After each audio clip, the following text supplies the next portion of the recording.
La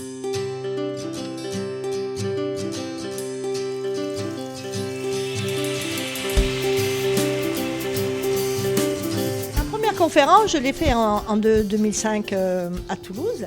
Et j'avais déjà ma clairaudience. Et ils m'ont donné cette phrase: l'essentiel est élémentaire et merveilleux. D'accord ? Et du coup, je commence toujours mes conférences comme ça. Parce que ça nous parle bien de notre verticalité. Parce que l'essentiel, effectivement, avec le micro, voilà, l'essentiel, ça vous parle bien de l'essence. Voilà. De l'essence ciel, voilà, qui est élément terre. Donc on a bien cette notion du ciel et de la terre, en sachant que l'élémentaire, c'est la mer qui veille sur eux. C'est la mer qui veille sur nous. D'accord ?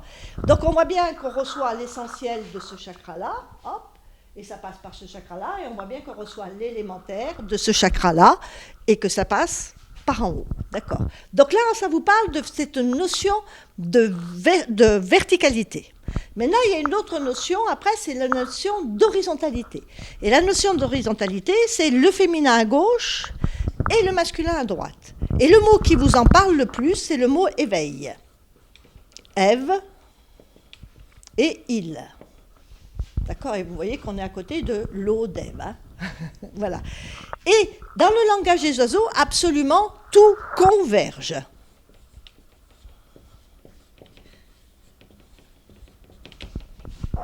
Ok ? Donc, et si je peux me passer le tableau, voilà. Donc vous allez voir que tout au long de cette mini-conférence que je vais vous faire, vous allez voir que vraiment, vous allez voir le féminin à gauche, le masculin à droite, le père en haut et la mère en bas. Hein, et qu'effectivement, il faut arriver effectivement au centre de tout ça. Maintenant, vous avez deux oreilles. D'accord ? Vous avez une oreille qui est faite pour écouter et une oreille qui est faite pour entendre. La plupart des gens ne savent pas écouter, ou ils s'écoutent parler, d'accord ? Et écouter, c'est mettre un coup à ce qui est dit, c'est mettre de la valeur à ce qui est dit. Et une fois qu'on a pu mettre de la valeur à ce qui est dit, effectivement, on va devenir tendre pour entendre. Et c'est uniquement quand vous saurez écouter et entendre que vous pourrez ouïr. Et ouïr, dans le présent de l'indicatif, ça se conjugue joie. Et c'est uniquement quand je peux ouïr que je peux dire que joie, ma joie. Ok ? C'est un bon début ? Alors, maintenant je vais vous expliquer. Au départ, il y a un trou noir. D'accord ? Ce trou noir, on va dire que c'est la source. Et à la source, on va dire qu'il y a le créateur. J'écris mal, voilà. Il y a le créateur. Mais ce trou noir est troublant. Parce que ce créateur, un jour, il devient réacteur. Et vous voyez que créateur et réacteur, c'est le même mot. Donc ce réacteur, il va faire une réaction. Et cette réaction, ça va être la création. Et vous voyez que réaction et création, c'est le même mot. Ok ? Donc je vous dessine effectivement la création, et je vous ai dit que ce trou noir était troublant, donc je viens de vous dessiner le trou blanc. D'accord ? Et dans le trou blanc, eh ben, vous avez la lumière. Et la lumière, vous regardez que ça fait lui, mère en toutes lettres. Donc on retombe bien sur l'essentiel et sur l'élémentaire. D'accord ? Jamais 203, vous avez le créateur, vous avez la création, qui est le troisième. Que je vous mets là. Quel troisième ? On vous a dit que vous avez été fait à l'image du Père, donc vous êtes fait à l'image du Créateur. Eh bien, c'est la créature, tout simplement. Et créature, vous voyez bien que créature et créateur, c'est le même mot. Donc vous êtes des créatures, vous êtes des réacteurs, et vous faites effectivement une réaction, vous faites une création, vous faites la lumière, ok ? Et cette création, c'est ni plus ni moins que vous devenez des trous verts. Je vous le refais ? Des trous verts. Voilà. Alors cette créature, effectivement, elle quitte la source et elle rentre dans la course.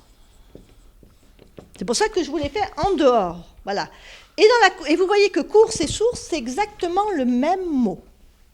C'est simplement le S et le C qui changent de place. Et bien dans la course, effectivement, on est dans le monde dangereux.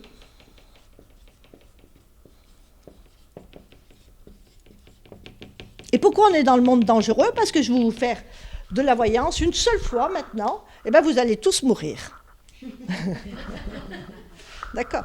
Et dans le monde dangereux, effectivement, on roule à tombeau ouvert. Comme le tombeau est ouvert, effectivement, on y tombe régulièrement dedans.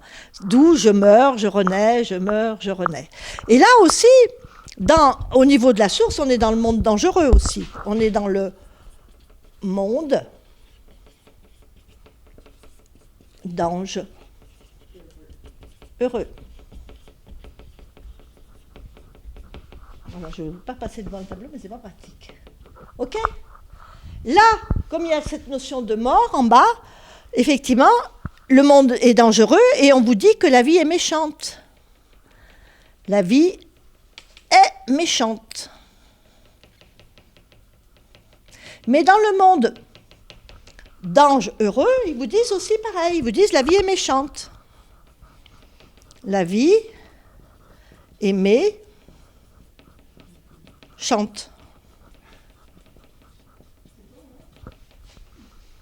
OK?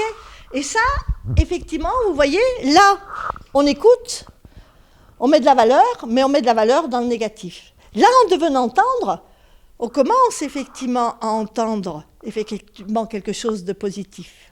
OK? Et ça, je peux vous faire ça jusqu'à ce soir. OK? Et quand mes guides m'ont expliqué ça, il y a quelques années de ça, hein, ça remonte maintenant, ils m'expliquent que ça, j'habitais à Avignon, et je leur dis, écoutez, vous êtes super gentils, mais moi je suis coincée là, comment je fais pour aller là? Et j'avais compris que ce n'était pas en me suicidant, hein, d'accord. Donc ils m'envoient à la fenêtre de la cuisine, j'étais au 2e étage, et ils me disent, regarde en bas. Et en bas, il y avait des super platanes, et puis il y avait des pis. Il me dit, est-ce que tu as remarqué que plus tu as du dépit, et plus il y a du dépit dans le monde, plus il y a des pis? Ah, je dis, oui. Et puis les pis, c'est noir et blanc, ça vous parle du Tao, d'accord? Alors je descends, je vais voir les pis. Je leur dis, mais pourquoi vous êtes si nombreuses? Elles m'ont répondu, mais vraiment du tac au tac, parce qu'on est sur une terre à pis. Et c'est bien en faisant notre thérapie qu'on va retrouver ici la terre à pis, la terre heureuse. Et la thérapie, la terre heureuse, c'est ni plus ni moins, effectivement, votre terre promise. C'est votre corps. Mais corps est toujours au pluriel, donc ça vous parle bien de tous vos corps. Votre corps physique, et puis votre corps astral, votre corps causal, votre corps mental, votre corps, il y en a 7, hein, 7 connus. Hein. Mais ça, effectivement, maintenant, on tape sur Internet, différents corps, différents chakras, ça vous allez tout retrouver. OK? Donc c'est bon pour ça? Tout le monde a bien suivi? Donc là, c'est la première partie. Maintenant, je vous explique, je vous ai dessiné ça. Qu'est-ce que ça symbolise pour vous? Le trou blanc, voilà. Hein? Oui? Oui, voilà. Si je vous dis c'est une lettre, si je vous dis c'est un nombre, voilà, c'est la seule lettre qui est aussi un nombre, de façon vraiment... Voilà. Pourquoi? Parce que cette lettre, elle représente, la lettre O, elle représente la totalité. Et elle nous demande de retourner à la source qui est le point zéro. Et vous voyez bien que la lettre O, ça vous parle du haut et ça vous parle de l'eau. Donc ça vous parle bien du père et de la mère. OK? Et ça vous parle bien aussi, voilà, si on le divise de ce côté-là, ça fait bien féminin et masculin. D'accord. Mais ce O, effectivement, c'est la lettre qui est entière. Donc ce O porte l'unité. Donc plus on a la totalité du O et plus on est au point zéro, plus on est O porte unité. Et là, les opportunités arrivent. Et c'est là qu'on peut parler de hasard, de synchronicité, de... Voilà. OK. Alors après, je vous ferai voir à quoi tout correspond le haut, mais peut-être pas aujourd'hui parce que ça fera beaucoup. Mais effectivement, on nous a détourné. Il faut savoir que dans cette terre, on nous a détourné de cette lettre, on l'a divisée, on nous a mis dans des conditionnements. Et le but du jeu, c'est de retourner dans cette totalité, de retrouver ce trou blanc qui va nous permettre d'être trou vert. Ok. Alors maintenant, je vous ai expliqué, on est aussi un trou noir, d'accord ? Donc, à un moment donné, effectivement, on est hermaphrodite, on devient androgyne, et cet androgyne, il veut apprendre à se connaître. Donc, il se divise en deux, cet androgyne. Hop, et hop. Mais il garde un trait d'union entre les deux. Donc, le premier homme, Adam, la première femme, eh ben non, c'est pas Ève, c'est Lilith. Ça aussi, c'est pareil, hein. Maintenant on peut le vérifier sur ordinateur. Hein. Moi, quand ils m'ont expliqué, il a fallu que je cherche, mais là, vous n'avez plus besoin de chercher, vous tapez sur Lilith et vous allez voir, première femme de Adam. Donc, ils sont au paradis, tout simplement parce qu'ils sont en parité. D'accord ? Paradis, parité. Donc, Adam va développer sa force physique, sa force extérieure, et Lilith va développer sa force intérieure. Et tant qu'ils sont en parité, tout va bien. D'accord ? Mais un jour, Adam va faire preuve d'orgueil. Il va décider que comme il est beaucoup plus fort physiquement, que la force physique est mieux que la force intérieure. Et comme on dit, ça va commencer à faire un pétage de plomb. Nous, on a connu les plombs, maintenant on dit un pétage de fusible. C'est-à-dire que ça fait une perte de lumière. Si vous n'avez pas une égalité entre votre plus et votre moins, vous perdez la lumière. Et puis, Lilith va lui dire, mais il n'est pas question qu'on change la parité. On est né en parité, on reste en parité. Et il lui dit, il n'est pas question que je devienne ton sous-maître. Je ne veux pas me soumettre, je ne veux pas devenir ton sous-maître. Et Adam va s'énerver, il va lui dire, écoute, si tu n'es pas contente, tu fous le camp. Donc Lilith s'en va. Donc elle s'en va et elle devient la lune. C'est ce qu'on appelle la lune noire. Et la lune noire, effectivement, dans les thèmes astrologiques, effectivement, c'est tout ce qui nous nuit. Vous voyez ? Ok. Et effectivement, en France, effectivement, on l'a bien vu ça, parce qu'en France, effectivement, la femme, quand elle se marie, on lui fait dire oui et on lui enlève son nom. Son nom NOM et son nom NON. C'est pour ça que c'est une prostitution légalisée. D'accord ? Donc c'est le mari honnête qui épouse la Marie honnête et ça fait deux marionnettes. Parce qu'il n'y a plus d'union véritable. Vous comprenez ? D'accord. Et Adam, il reste avec Ève. La voilà, Ève. Alors, je vous ai fait voir que dans le mot éveil, Ève est bien à gauche et il est bien à droite. Et vous regarderez qu'on dit toujours Adam et Ève. On ne dit jamais Ève et Adam. Très rarement, on dit toujours Adam et Ève, Adam et Ève. Donc, on voit bien qu'il y a un changement de polarité. Donc, Ève, la légende dit qu'elle est sortie de la côte d'Adam et qu'elle est à côté d'Adam, tout simplement parce que Ève, c'est la fille d'Adam et de Lilith. Donc, Adam sans Lilith, il est sans elle. Donc, il perd ses ailes, il est sans ailes. D'où la chute. Comme Lilith, c'est l'esprit, Adam perd l'esprit, il fait l'amour à Ève, Ève tombe dans les pommes et elle perd connaissance. Donc on est dans le premier inceste. Et on nous dit bien qu'on est tous issus d'Adam et Ève. Donc on est tous issus de cet inceste. Et si vous regardez inceste et insecte, c'est le même mot. Vous voyez, ça fait comme course et source, c'est le S et le C qui changent de place. Et quand on a un insecte, on t'écrase et on te dit « t'es rien ». Et la plupart des terriens, on leur dit « t'es rien ». Et on leur dit « t'es tout ». T'es rien, t'es tout. Comme tu es rien, tu t'es tout. Ce premier inceste, effectivement, il est là, quoi. On est tous issus de ça. Donc et donc après, ces incestes, ils se sont légalisés. On a entendu. Maintenant, on en parle beaucoup, mais avant, ils existaient. Et surtout, on n'en parlait pas. Maintenant, ils existent toujours et de façon assez courante. Mais voilà, on en parle. Ok. Alors maintenant, je vais vous faire un petit peu de tarologie. La première carte du tarot de Marseille, c'est pareil ça, hein, sur l'ordinateur, on la retrouve. Voilà. c'est le battleur. Je vous le fais voir, hein, le battleur. D'accord. C'est la carte numéro 1. Donc, quand on arrive sur Terre, effectivement, on arrive 1. Même si vous venez avec un jumeau, de toute façon, vous êtes 1. Et on arrive nu. Vous voyez que c'est l'anagramme de nu. Donc, on arrive tous 1 et nu, et on est tous d'un con. Est-ce qu'il y a quelqu'un qui n'est pas né d'un con ici? Bon.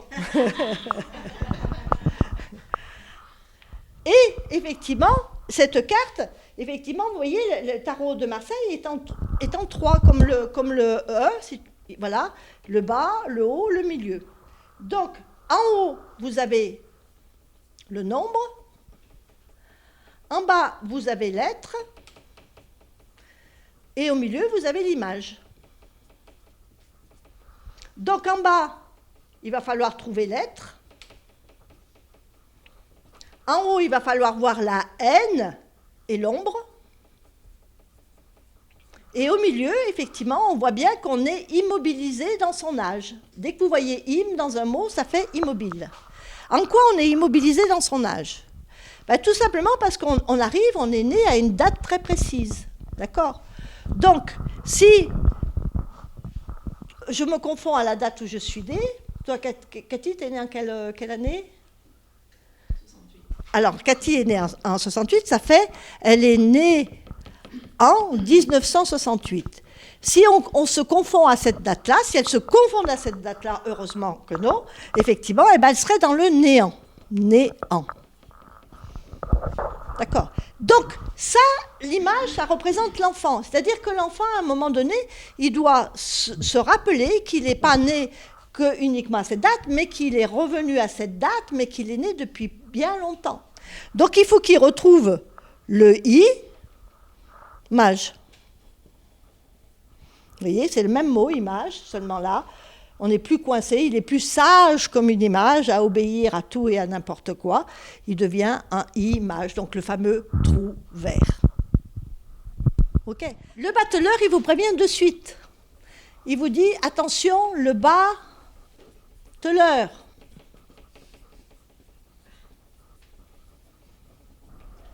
Il vous fait voir sur la table là qu'il a absolument tout son potentiel. Donc je vous le dis, vous êtes venu avec votre potentiel. Hein. Donc il te dit, attention le battleur, n'oublie pas ton potentiel. N'oublie pas ton potentiel. Parce que si tu oublies ton potentiel, tu vas être coincé en bas avec ton pote âgé. Tu vas faire un pote au feu et tu risques de finir sur un pote au. Voilà, vous avez les 4 éléments. Alors, effectivement, il a aussi la baguette magique. Il te dit, avec ton potentiel, tu vas faire de la magie. Donc, il vous dit, avec ton potentiel, l'âme agit. D'accord. Et quand on n'a pas la magie, effectivement, eh ben, on est dans la prestidigitation. Et on est dans un monde d'illusions où on passe son temps à nous faire des tours de prestidigitation. Donc, il faut sortir de cette illusion où on nous fait des tours de prestidigitation pour chacun retrouver sa magie, pour chacun retrouver sa propre âme. Parce que là, à partir de là, on devient tout de suite plus heureux. Et c'est pour ça qu'il faut ouïr, parce que joie, ma joie, mais joie aussi mon âme. OK? Donc, maintenant, nous allons aborder la deuxième arcane. C'est la papesse. OK? On est en A avec le battleur, d'accord? On se divise en deux, 1 et 1. Donc, vous voyez que le nombre de la papesse est bien écrit comme ça, 2 bâtons, 1 et 1, d'accord? Effectivement. Et on rentre dans la lettre B. Donc, on vous fait bien voir aussi 1 en bas, 1 en haut. 1 visible, 1 invisible. D'accord.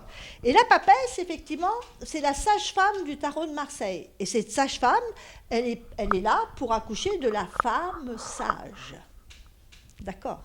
Et si on la regarde bien, cette papesse, effectivement, elle a un voile de chair. D'accord. Donc c'est la carte de l'Apocalypse, puisque l'Apocalypse, ça signifie lever le voile. Mais si vous regardez bien, c'est que voile et viol, c'est le même mot. L'Apocalypse, c'est la levée du viol. D'accord. Et puis, on voit qu'elle porte un livre de chair. Donc, c'est un livre de chair. D'accord. Donc, elle ne le regarde pas. Donc, elle vous dit, cessez de parler comme un livre ouvert. allez chercher votre livre de chair, votre livre qui est à l'intérieur. Elle a des oreilles blanches pour vous dire qu'il faut retrouver la pureté de l'oreille gauche et de l'oreille droite. Okay. Et puis il y a plein d'autres choses que, voilà, on ne va pas tout révéler, mais surtout, si j'écris B, la papesse, il y a un anagramme. Alors je vous le dis de suite, comme ça vous évitera de le chercher, puisqu'on me l'a donné, moi, rapidement. Eh bien, ça donne Papa blesse. Donc elle parle bien de l'inceste, elle parle bien dans la levée du voile, dans la levée du viol, elle parle bien de l'inceste. Voilà. Parce que dans l'histoire d'Adam et Ève, la seule loi que tout le monde connaît, c'est on te dit, tu ne toucheras pas aux fruits. Vous êtes d'accord? Donc on a un Dieu qui nous fait des arbres fruitiers, puis il nous dit surtout, tu ne manges pas les fruits. Tout simplement parce que si vous allez chercher étymologiquement parlant, fruits et enfants, c'est la même chose. Donc plutôt que de nous dire, tu ne toucheras pas l'enfant, si tu veux, ce qui aurait été quand même beaucoup plus simple, effectivement, on nous dit, tu ne touches pas aux fruits. Et comme ça, on est tous empêchés. Et vous l'entendez en deux, on est tous empêchés, effectivement, d'aller manger le fruit du péché, qui est le péché, etc., etc. Et donc, du coup, on perd le P, qui est le verbe créateur, et on perd le E, qui est le souffle de vie et le féminin sacré. OK? Donc, là, vous avez bien compris que ça vous parle de l'inceste, mais il y a un deuxième anagramme. Et le deuxième anagramme, effectivement, la papesse, elle va avec le pape. Et ça donne pape blessa. Donc le pape, il blesse le A, le pape, il blesse le bateleur, le pape, il blesse l'enfant. Alors, je suis allée chercher, quand ils m'ont expliqué ça, je suis allée chercher, effectivement, toutes les histoires de papes. Donc, les premiers papes, effectivement, bon, on ne va pas rentrer, mais surtout, les prêtres se mariaient. Et quand ils se mariaient, ils avaient une femme, ils avaient des enfants, et un jour, il y a un pape qui dit, terminé, les prêtres n'ont plus le droit de se marier. Est-ce que vous savez pourquoi ? Eh bien, tout simplement parce que quand ils mouraient, ces prêtres, eh ben, il y avait tout un brisbee avec les enfants, la femme, qui se battait pour l'héritage, parce que les gens souvent donnaient l'héritage aux prêtres et tout. Donc, en interdisant aux prêtres de se marier, l'héritage est revenu directement à l'Église. Donc, le Vatican est le plus petit État du monde, c'est la banque la plus riche du monde, et le Vatican, il vous prône la pauvreté. D'accord? Cherchez l'erreur. Donc, à partir de là, les prêtres ont signé un vœu de célibat, mais pas de chasteté. Il y a très peu d'ordres religieux qui signent un vœu de chasteté, et encore moins d'abstinence. Donc, les prêtres s'occupaient des petits garçons, les sœurs s'occupaient des petites filles, donc les frustrations qu'elles donnaient à la sexualité de la femme, et les prêtres s'occupaient des petits garçons, ils leur faisaient faire confesse, est-ce que je vous le redis? Confesse au presbytère, tu presses la bite, mais il faut le taire. Donc à l'intérieur des familles l'inceste, à l'extérieur des familles la pédophilie. Ça fait qu'on ne peut pas y avoir échappé. Vous comprenez bien qu'au fur et à mesure que vous êtes incarné, vous n'y avez pas échappé, ni dans un sens ni dans l'autre, ni dans le sens d'être violé, ni dans le sens d'être violeur, vous comprenez? Donc, le viol, effectivement, il est physique, on appelle ça de l'inceste, c'est un acte incestueux, mais après, il devient psychologique, il devient affectif, et là, on appelle de l'incestuel. Donc, tout le monde n'est pas touché par l'incestueux, mais tout le monde est touché par l'incestuel. Et ça tue, ça vous tue vos ailes, ça vous tue le père. D'accord. Et sachez que moi, depuis de nombreuses années où je fais ça, je me suis aperçue que l'inceste physique, la pédophilie physique, elle est extrêmement courante. Beaucoup plus que ce qu'on veut bien le dire. Parce que même maintenant où on en parle beaucoup, on ne parle quand même que du haut de l'iceberg. OK. Et ça dure depuis des générations et des générations et des générations. Je vais quand même aborder la carte du diable, hein, qui s'appelle Lucie, et moi j'ai l'habitude de dire « laisse Lucie faire ». En sachant que Luce, c'est la lumière, et le I, c'est le divin. Hein. Donc laissez faire la lumière divine. Okay. Alors pourquoi je vous ai sorti le diable? Tout simplement parce que c'est la 15e arcane, et que on revient sur ce haut. Ce haut qui porte l'unité du haut et qui porte l'unité de l'eau. Le haut, c'est votre aspect spirituel, ça va vous parler du mental, et l'eau, en bas, ça va vous parler de l'émotionnel. Donc il faut bien spiritualiser notre émotionnel et mettre de l'émotion dans notre spiritualité. Okay. Et le diable, effectivement, il n'est pas très copain avec le pape. Si vous regardez, toutes les religions nous parlent du diable pour nous faire peur. Justement, on nous fait peur de l'unité. Et plus vous êtes peur de l'unité, plus vous êtes dans la dualité, et plus vous allez perdre votre pouvoir. Diviser pour régner. Et ça, vous devez le voir au niveau individuel, parce que tant qu'on n'a pas compris que ça se passe au niveau individuel, tant qu'on est divisé, l'extérieur va nous diviser, et l'extérieur va prendre le pouvoir sur notre intérieur. D'accord ? Et donc, c'est pour ça que le diable, effectivement, le pape, c'est la 5e arcane, mais le diable, c'est 5 plus 5 plus 5. C'est-à-dire qu'il faut faire 3 papes. C'est-à-dire qu'effectivement, il faut aller chercher en bas, au milieu, en haut. D'accord. Et le diable, c'est ce qui nous parle le plus de sexualité. Et moi, j'ai l'habitude de faire le 8, comme ça, le lemniscas, pour vous faire voir qu'il y a 2 nids. Et s'il y a 2 nids, il y a un déni. Parce que là, vous avez le nid de la maman, là, vous avez le nid du papa, mais le nid de la maman, ni le nid du papa, et le nid du papa, ni le nid de la maman. Et s'il faut être ni dans ce nid, ni dans ce nid, pour arriver au milieu et faire fondre ces 2 baudruches. OK. Donc, là, au niveau de la sexualité, vous avez la sexualité bridée, et là, vous avez la sexualité débridée. Et c'est ça, le pape, le diable nous parle de ça. Donc, il faut être avec une sexualité ni bridée, ni débridée. En sachant que le débridé amène le bridé, et le bridé amène le débridé. Donc, il faut arriver à se soigner son soi nié de toute cette sexualité qui a été mal aspectée, qui nous empêche d'avoir notre Kundalini. La Kundalini, c'est les 2 serpents du caducée, c'est les 2 serpents d'Hermès. Et Hermès, il voyage. Hermès, il a des ailes. D'accord ? Donc, c'est retrouver ces 2 serpents du caducée, alors que la médecine dite traditionnelle, elle n'a qu'un serpent. La pharmacie n'a qu'un serpent, les infirmiers n'ont qu'un serpent. Et donc, dans votre coccyx, au niveau de votre coccyx et de votre sacrum, le sacrum étant le sacré, vous en avez 2 serpents. C'est des serpents énergétiques, bien entendu. Et ces 2 serpents énergétiques, effectivement, ils montent le long de la colonne vertébrale, et si ça arrive jusqu'en haut, fouf, le chakra du haut s'ouvre.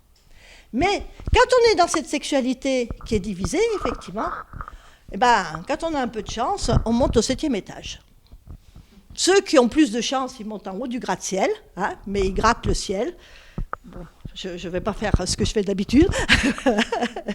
Et c'est seulement quand les 2 serpents du caducée s'éveillent qu'on monte au 7e ciel. Et donc, pour monter au 7e ciel, eh ben, il va falloir descendre au 7e puits. Parce que puits est toujours au pluriel, comme corps, comme temps. D'accord ? Donc, en descendant au 7e puits, on monte au 7e ciel. Ça veut dire qu'il faut aller accéder à la profondeur de notre être. C'est pour ça qu'on vient sur Terre, parce que la matière, eh ben, elle nous met dans le dense. D'accord ? Et donc, elle nous met dans le dense, et effectivement, en bas, on est dans le dense, et une fois qu'on monte au 7e ciel, on est dans la danse. Le dense, la danse. D'où on est vraiment venu, sur cette terre, travailler au niveau de la sexualité. La sexualité, c'est le feu. Donc, je ne veux pas vous raconter le feu de Prométhée, mais Prométhée a volé le feu, et en volant le feu, effectivement, on est tombé dans la sexualité mal aspectée. D'accord ? Donc, il faut retrouver cette bonne sexualité qui nous remonte au 7e ciel. OK ? Donc, et le diable va nous parler de ça. Mais il va nous parler du 5, qui est le pape, mais il faut trouver le pape authentique du côté féminin, le pape authentique de l'enfant et le pape authentique du côté masculin. D'accord ? Donc, ça nous demande effectivement de trouver ces 3 E. Et si vous regardez, la voyelle la plus utilisée, la lettre la plus utilisée dans la langue française, c'est le E. Et le E, c'est tous les jeux de rôle qu'on peut jouer, drôle ou pas drôle. Et dans les drôles, effectivement, c'est le dé qui est dans un rôle, et dans le drame, c'est le dé qui rame. D'accord ? Et quand on est Adam, effectivement, on va gagner la vie à la sueur de son front, et ça donne l'expression Ramadan, Ramadan, Ramadan. Et c'est pas gai. Et donc après, c'est quand on est mort que, effectivement, la mort hisse l'âme. Et que le corps rend l'âme. Vous voyez, ça fait islam, Coran. Donc vous voyez que même les noms des religions, effectivement, nous indiquent ce qu'elles viennent nous enseigner, tout simplement. Et chaque religion est un enseignement, elle n'est pas tout l'enseignement. C'est pour ça que petit à petit, il faut s'élever dans la spiritualité, que la spiritualité, effectivement, vous élève au-delà de toutes les religions, au-delà de toutes les politiques, puisque une fois qu'on est dans l'unité, on ne peut plus nous diviser. On ne peut plus nous demander de choisir entre la gauche et la droite, entre le haut et le bas, etc. Est-ce que c'est bien résumé, tout ça? Comme ça, il faut applaudir.